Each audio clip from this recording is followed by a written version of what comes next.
నరేందర్ అయితే శంకర్ గౌడ్ మృతదేహానికి నివాళులర్పించడానికి కేంద్ర మంత్రి బండి సంజయ్ కూడా అక్కడికి చేరుకున్నారు.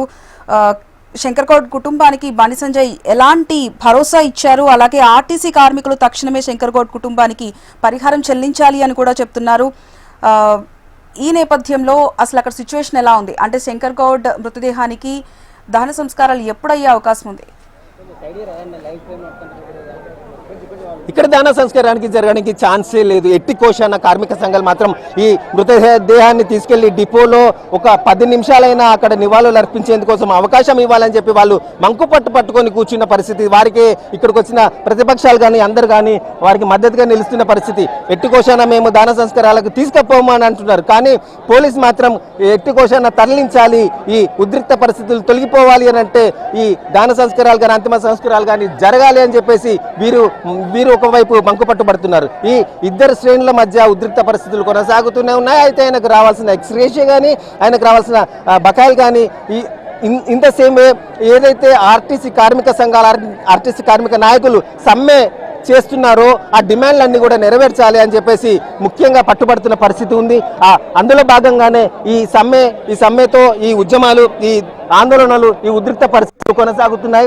మొత్తానికైతే మేము ఎట్టి కోశాన తగ్గేది లేదు. ఈ రాష్ట్ర ప్రభుత్వం ఎన్నోసార్లు మాకు మాటిచ్చింది, మాకు మాయ మాటలు చెప్పి మోసం చేస్తుంది అని చెప్పేసి వీరు అంటున్న పరిస్థితి. మాకు ఈ మాయ మాటలతో మమ్మల్ని మభ్యపెట్టలేరు, మాకు ఖచ్చితమైన హామీ కావాలి.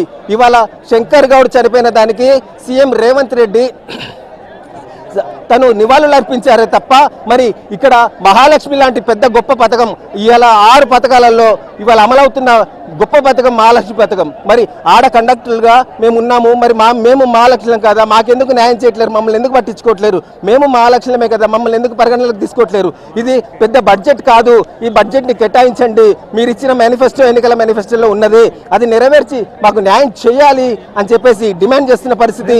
ఎట్టి కోశాన మాకు పక్క హామీ రావాల్సిందే, లేని పక్షంలో ఇంకా ఆత్మహత్యలు కొనసాగుతాయేమో అని చెప్పేసి భయపడుతున్న పరిస్థితి.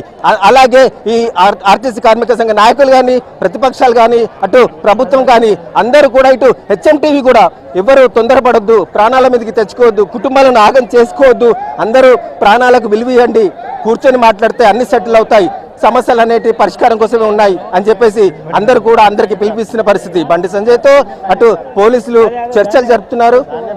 చూడాలి మరి ఈ ఎలాంటి హామీ మరి ప్రభుత్వం నుండి వస్తుందా, లేకపోతే రాజపక్ష ఇక్కడ ఉన్నారు, అతను రాజమహేంద్ర నాయక్ డీసీపీ ఉన్నారు, అతను మాట్లాడుతున్న పరిస్థితి.